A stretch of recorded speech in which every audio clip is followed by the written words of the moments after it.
There are signs that Saddam Hussein is softening. His man at the United Nations says that Iraq has freed 10 Allied POWs. 6 are reportedly Americans, including 1 woman. No Allied confirmation yet. The announcement comes after Allied Commander General Norman Schwartzkopf demanded and got promises from Iraq to quickly exchange prisoners. The U.S. military calls the Iraqis cooperative. From their point of view, it's time to get on with it. And I think they came in there, they were candid, they were frank, obviously, and there was some good dialogue between the two parties. Kuwaiti soldiers are keeping an eye on Palestinians in their country, in some cases venting their anger on them. Many Kuwaitis resent the Palestinians, feeling that they are sympathetic to Hussein. From Fox News, this has been a Mideast Update. You begin with raw steel. Shape it with fire, muscle, and sweat. Polish it to razor-sharp perfection. We're looking for a few good men with a medal to be Marines. For information on the Marines and the Marine Reserve, call 1-800-THE-USMC.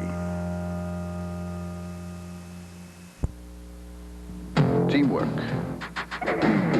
That's what the Marine Corps is all about. Tough. Proud. The Marine team. Unbeatable. Exceptional. Be number 1. Join the Marine team.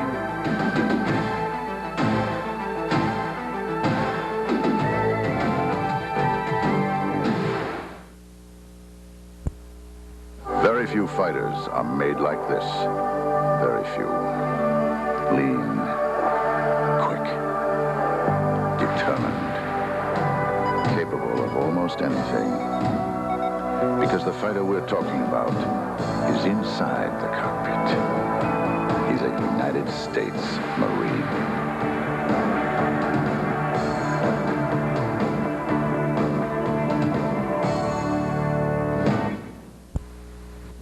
From the halls of Montezuma to the shores of Tripoli, we fight our country's battles in the air, on land, and sea. For more than 210 years, it's taken a few good men to face the challenge, to face the responsibility that comes with being a United States Marine.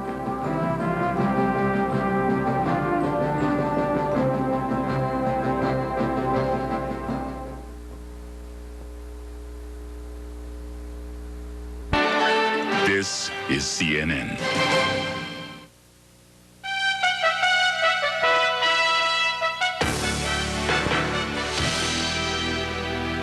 I'm Dave Michaels at CNN Center in Atlanta. Welcome to this CNN special.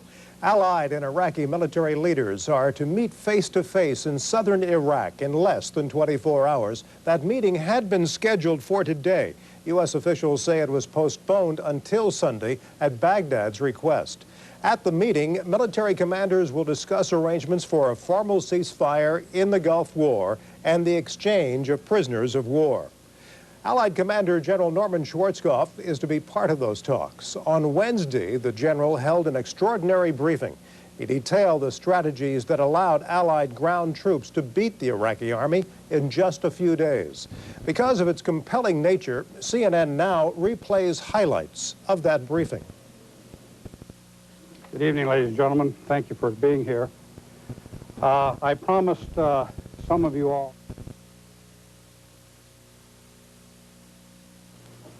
Good evening, ladies and gentlemen. Thank you for being here. I promised some of you all a few days ago that as soon as the opportunity presented itself, I would give you a complete rundown on what we were doing and, more importantly, why we were doing it, the strategy behind what we were doing. I've been asked by Secretary Cheney to do that this evening, and so if you will bear with me, we're going to go through a briefing. I apologize to the folks over here who won't be able to see the charts, but we're going to go through a complete briefing of the operation.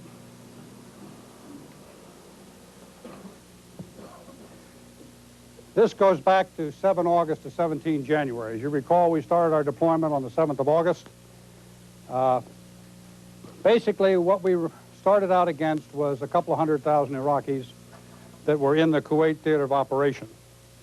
I don't have to remind you all that we brought over initially defensive forces in the form of the 101st, the 82nd, the 24th Mechanized Infantry Division, the 3rd Armored Cavalry, and in essence we had them arrayed to the south behind the Saudi task force. Also there were Arab forces over here in this area arrayed in defensive positions, and that in essence is the way we started.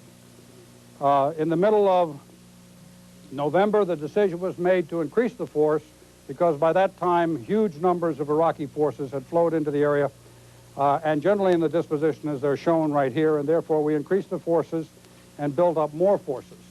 I would tell you that at this time we made a very deliberate decision to align all of those forces within the boundary looking north towards Kuwait, this being King Khalid Military City over here. So we aligned those forces so it very much looked like they were all aligned directly on the Iraqi positions. We also at that time had a very active naval presence out in the Gulf, and we made sure that everybody understood about that naval presence. One of the reasons why we did that is because it became very apparent to us early on that the Iraqis were quite concerned about an amphibious operation across the shores to liberate Kuwait, this being Kuwait City. They put a very, very heavy barrier of infantry along here, and they proceeded to build an extensive barrier that went all the way across the border, down and around and up the side of Kuwait. Basically, the problem we were faced with was this. When you looked at the troop numbers, they really outnumbered us about 3 to 2. And when you consider the number of combat service support people we had, that's logisticians and that sort of thing in our armed forces, as far as fighting troops, we were really outnumbered 2 to 1. In addition to that, they had about 4,700 tanks versus our 3,500 when the buildup was complete, and they had a great deal more artillery than we do. I think any student of military strategy would tell you that in order to attack a position, you should have a ratio of approximately 3 to 1 in favor of the attacker. And in order to attack a position that is heavily dug in and barricaded, such as the one we had here, you should have a ratio of 5 to 1 in the way of troops in favor of the attacker. So you can see basically what our problem was at that time. We were outnumbered as a minimum 3 to 2 as far as troops were concerned. We were outnumbered as far as tanks were concerned, and we had to come up with some way to make up the difference. Next chart, please. I apologize for the busy nature of this chart, but I think it's very important for you to understand exactly what our strategy was. What you see here is a color coding where green is a go sign or a good sign as far as our forces are concerned. Yellow would be a caution sign, and red would be a stop sign. Green represents units that have been attrited below 50% strength. The yellow are units that are between 50 and 75% strength, and of course the red are units that are over 75% strength. What we did, of course, was start an extensive air campaign, and I briefed you in quite some detail on that in the past. One of the purposes I told you at that time of that extensive air campaign was to isolate the Kuwaiti theater of operation by taking out all the bridges and supply lines that ran between the north and the southern part of Iraq. That was to prevent reinforcement and supply coming into the southern part of Iraq and the Kuwaiti theater of operation. We also conducted a very heavy bombing campaign, and many people questioned why the extensive bombing campaign. This is the reason why. It was necessary to reduce these forces down to a strength that was that made them weaker, particularly along the front line barrier that we had to go through. We continued because we wanted a massive amphibious operation in this area, and I think many of you recall the number of amphibious rehearsals we had to include Imminent Thunder that was written about quite extensively for many reasons. But we continued to have those operations because we wanted him to concentrate his forces, which he did. I think this is probably one of the most important parts of the entire briefing I could talk about. As you know, very early on, we took out the Iraqi Air Force. We knew that he had very, very limited reconnaissance means, and therefore when we took out his Air Force, for all intents and purposes, we took out his ability to see what we were doing down here in Saudi Arabia. Once we had taken out his eyes, we did what could best be described as the Hail Mary play in football. I think you recall when the quarterback is desperate for a touchdown at the very end, what he does, every single one of his receivers goes way out to one flank, and they all run down the field as fast as they possibly can and into the end zone, and he lobs the ball. In essence, that's what we did. When we knew that he couldn't see us anymore, we did a massive movement of troops all the way out to the west, to the extreme west, because at that time we his forces, and once the air campaign started, he would be incapable of moving out to counter this move, even if he knew we made it. There were some addition of troops out in this area, but they did not have the capability nor the time to put in the barrier that had been described by Saddam Hussein as an absolutely impenetrable tank barrier that no one would ever get through. I believe those were his words. So this was absolutely an extraordinary move, I must tell you. I can't recall any time in the annals of military history when this number of forces have moved over this distance to put themselves in a position to be able to attack. But what's more important, and I think it's very, very important that I make this a point, and that's these logistics bases.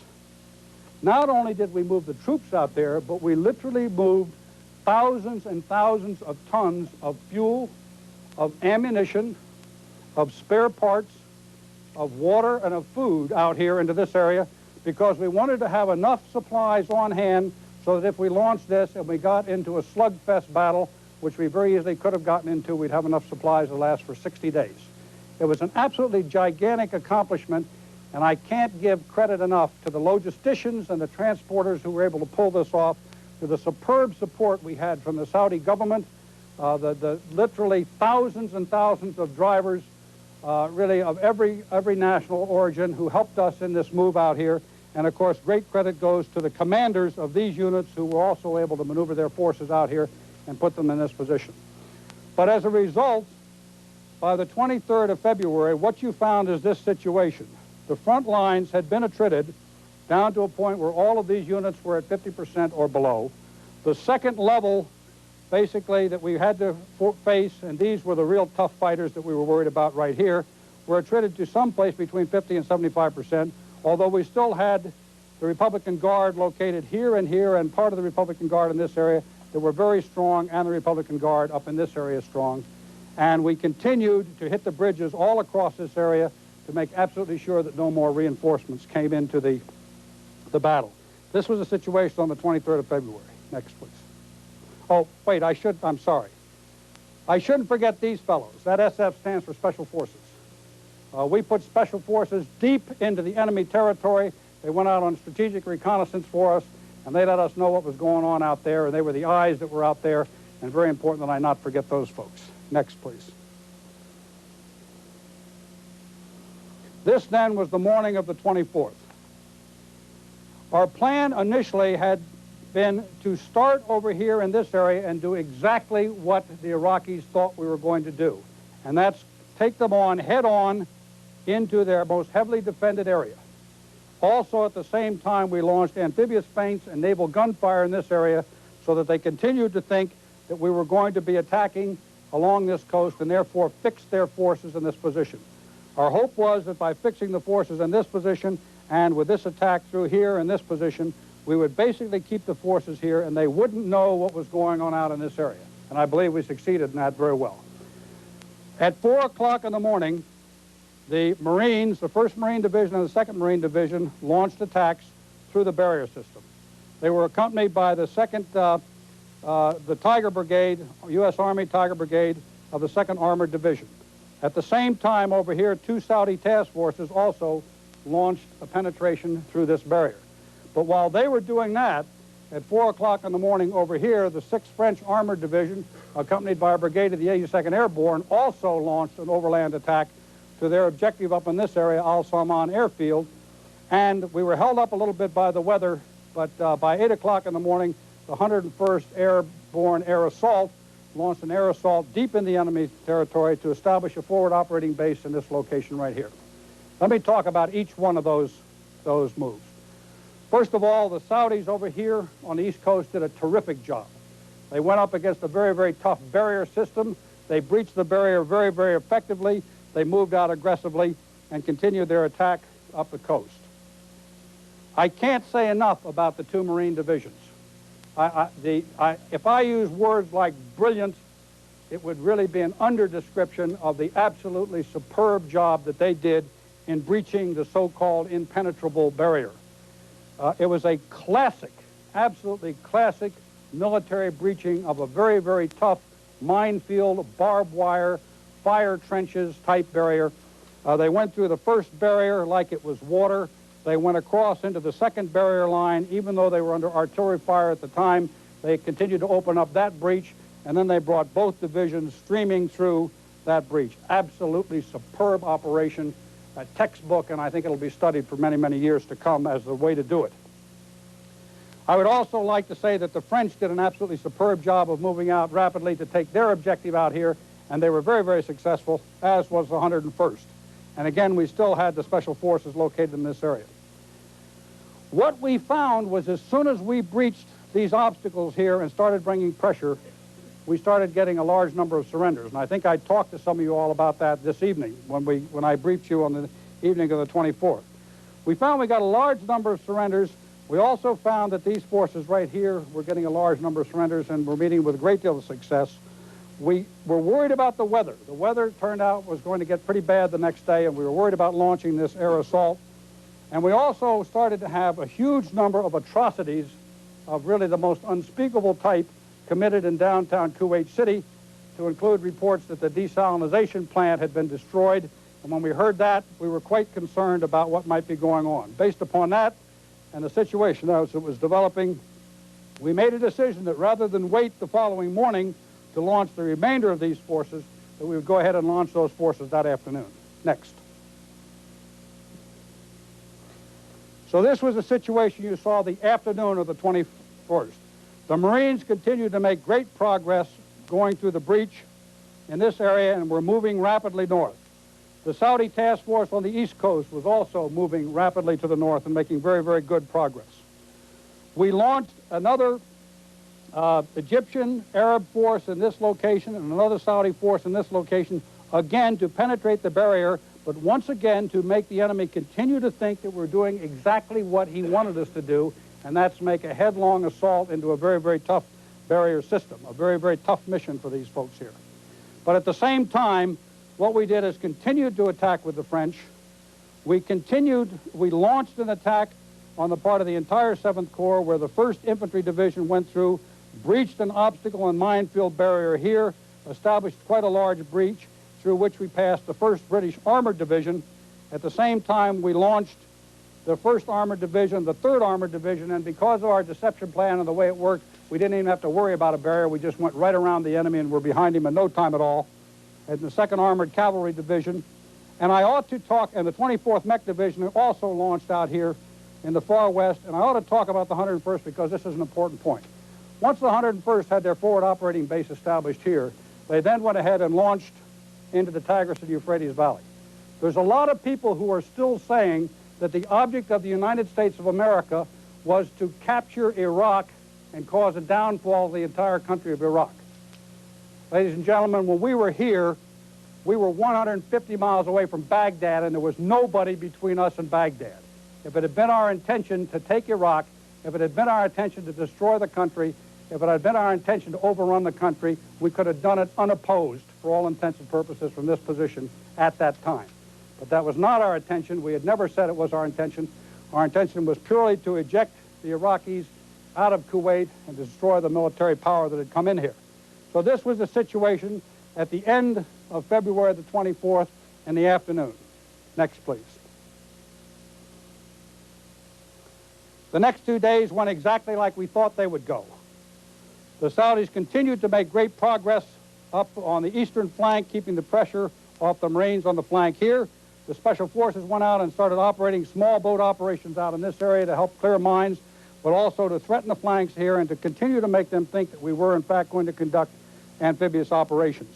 The Saudi forces that came in and took and Arab forces that came in and took these 2 initial objectives turned to come in on the flank heading towards Kuwait City, located right in this area here. The British UK passed through and continued to attack up this flank, and of course the 7th Corps came in and attacked in this direction as shown here. The 24th Infantry Division made an unbelievable move all the way across into the Tigris and Euphrates Valley and proceeded in blocking this avenue of egress out which was the only avenue of egress left because we continued to make sure that the bridges stayed down. So there was no way out once the 24th was in this area and the 101st continued to operate in here. The French, having succeeded in achieving all of their objectives, then set up a flanking position, a flank guard position here to make sure that no forces could come in and get us from the flank. By this time, we had destroyed or rendered completely ineffective over 21 Iraqi divisions. Next, please. And of course, that then brings us to today. Where we are today is we now have a solid wall across the north of the 18th Airborne Corps, consisting of the units shown right here, attacking straight to the east. We have a solid wall here again of the 7th Corps, also attacking straight to the east. The forces that they are fighting right now are the forces of the Republican Guard. Again, today we had a very significant day when the Arab forces coming from both the west and the east closed in and moved into Kuwait City, where they are now in the process of clearing Kuwait City entirely and assuring that it's absolutely secure. The 1st Marine Division continues to hold Kuwaiti International Airport. The 2nd Marine Division continues to be in a position where it blocks any egress out of the city of Kuwait so no one can leave. To date, we have destroyed over 29, destroyed or rendered inoperable. I don't like to say destroyed because that gives you the visions of absolutely killing everyone, and that's not what we're doing. But we have rendered completely ineffective over 29 Iraqi divisions, and the gates are closed. There is no way out of here. There is no way out of here, and the enemy is fighting us in this location right here. We continue, of course, to have overwhelming air power. The air has done a terrific job from start to finish in supporting the ground forces, and we also have had great support from the Navy, both in the form of naval gunfire and in the support of carrier air. That's the situation at the present time. Next, please.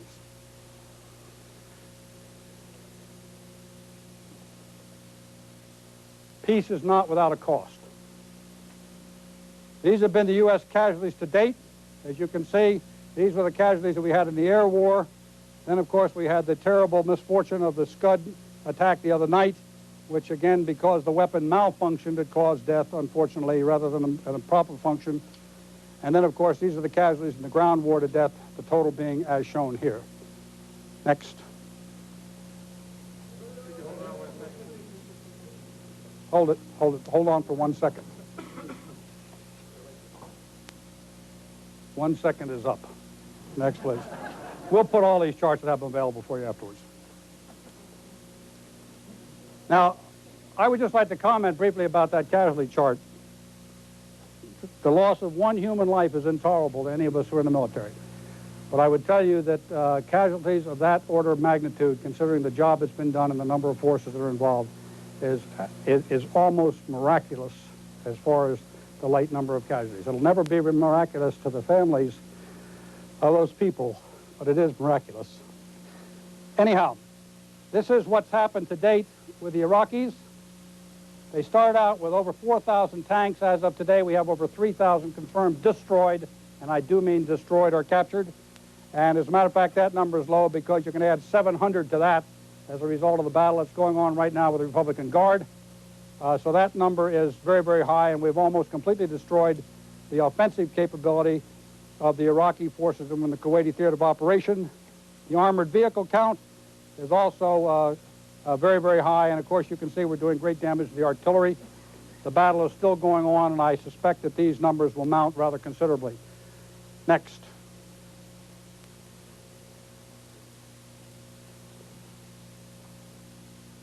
I wish I could give you a better number on this, to be very honest with you. This is just a wild guess. It's an estimate that was sent to us by the field today at noontime, but the prisoners out there are so heavy and so extensive, and obviously we're not in the business of going around counting noses at this time to determine precisely what the exact number is. But we're very, very confident that we have well over 50,000 prisoners of war at this time, and that number is mounting on a continuing basis. I would remind you that the war is continuing to go on. Even as we speak right now, there's fighting going on out there. Even as we speak right now, there are incredible acts of bravery going on. This afternoon, we had an F-16 pilot shot down. We had contact with him. He had a broken leg on the ground. 2 helicopters from the 101st, they didn't have to do it, but they went in to try and pull that pilot out. One of them was shot down, and we're still in the process of working through that. But that's the kind of thing that's going on out on that battlefield right now. It is not a Nintendo game. It is a tough battlefield where people are risking their lives at all time, and they're great heroes out there, and we ought to all be very, very proud of them. That's the campaign to date. That's the strategy to date, and I'd now be very happy to take any questions anyone might have. Yes, sir. All these divisions along the border, which were seriously attrited, it figures to be about 200,000 troops, maybe, that were there. You've got 50,000 prisoners. Where's the rest of them? There was a very, very large number of dead in these units, a very, very large number of dead. We even found them when we went into the units ourselves and found them in the trench lines. There were very heavy desertions. At one point, we had reports of desertion rates of more than 30% of the units that were along the front here. As you know, we had quite a large number of POWs that came across, and so I think it's a combination of desertions. There's a combination of people that were killed. There's a combination of the people that we've captured, and there's a combination of some other people who are just flat still running. I'm wondering what you would say to people who would say the purpose of this war was to get the Iraqis out of Kuwait, and they're now out. What would you say to that public that is thinking that right now? I would say that there was a lot more purpose to this war than just get the Iraqis out of Kuwait. The purpose of this war was to enforce the resolutions of the United Nations. There are some 12 different resolutions of the United Nations, not all of which have been accepted by Iraq to date, as I understand it. Okay? But I got to tell you that in the business of the military, of a military commander, my job is not to go ahead and at some point say, well, that's great, they've just now pulled out of Kuwait. Even though they're still shooting at us, they're moving backwards, and therefore I've accomplished my mission. That's not the way you fight it, and that's not the way I would ever fight it. What kind of fight is going on with the Republican Guard? And is there any more fighting going on in Kuwait, or is Kuwait essentially out of the action? No. The type of fight that's going on with the Republican Guard right now is just a classic tank battle. You've got fire and maneuver. You've got they are continuing to fight and shoot at us as our forces move forward, and our forces are in the business of outflanking them, taking them from the rear, using our attack helicopters, using our advanced technology. I would tell you that one of the things that has prevailed, particularly in this battle out here, is our technology. We had great weather for the air war, but right now and for the last 3 days, it's been raining out there, it's been dusty out there, there's black smoke and haze in the air. It's an infantryman's weather. God loves the infantryman, and that's just the kind of weather the infantryman likes to fight in. But I would also tell you that our sights have worked fantastically well in their ability to acquire, through that kind of dust and haze, the enemy targets. And the enemy sights have not worked that well. As a matter of fact, we've had several anecdotal reports today of enemy who were saying to us that they couldn't see anything through their sights, and all of a sudden their tank exploded when their tank was hit by our sights. Yes. General, there have been reports that when the Iraqis left Kuwait City, they took with them a number of the Kuwaiti people as hostages. What can you tell us about this? We've heard that they took up to 40,000. I think that you've probably heard the Kuwaitis themselves who were left in the city state that they were taking people and that they have taken them. So I don't think there's any question about the fact that there was a very, very large number of young Kuwaitis, males, taken out of that city within the last week or two. But that pales to insignificance compared to the absolutely unspeakable atrocities that occurred in Kuwait in the last week. They're not a part of the same human race. The people that did that the rest of us are. I've got to pray that that's the case. Is there a military or political explanation as to why the Iraqis did not use chemical weapons? We've had a lot of questions about why the Iraqis didn't use chemical weapons, and I don't know the answer. I just thank God that they didn't. Is it possible they didn't use them because they didn't have time to react, and they were defeated? Okay, you want me to speculate? I'll be delighted to speculate. Nobody can ever pin you down when you speculate. Number one, we destroyed their artillery. We went after their artillery big time. They had major desertions in their artillery, and the artillery that would have been, and that's how they would have delivered their chemical weapons, either that or by air, and we all know what happened to the air. So we went after their artillery big time, and I think we were probably highly, highly effective in going after their artillery. There's other people who are speculating that the reason why they didn't use chemical weapons is because they're afraid that if they use chemical weapons, there would be nuclear retaliation. There's other people that speculate that they didn't use their chemical weapons because their chemical weapons degraded, and because of the damage that we did to their chemical production facilities, They were unable to upgrade the chemicals within their weapons as a result of that degradation. That was one of the reasons, among others, why we went after their chemical production facilities early on in the strategic campaign. I'll never know the answer to that question, but as I say, thank God that they didn't. Who's the man of the match? Well, in my view, there is no doubt in my mind as to who that is, and that's General Norman Schwartzkopf. It is his brilliance, his leadership, his drive, his determination, and I have to say it occasionally, although I work alongside him, I'm a great friend of his rudeness at times, that's got things done and got them done so damned efficiently and helped us and enabled us to win this war. You've been watching a special replay of highlights from Wednesday's briefing by General Norman Schwartzkopf, the commander of Allied forces in Operation Desert Storm. I'm Dave Michaels at CNN Center in Atlanta. We'll have a complete update on the Gulf at the top of the hour.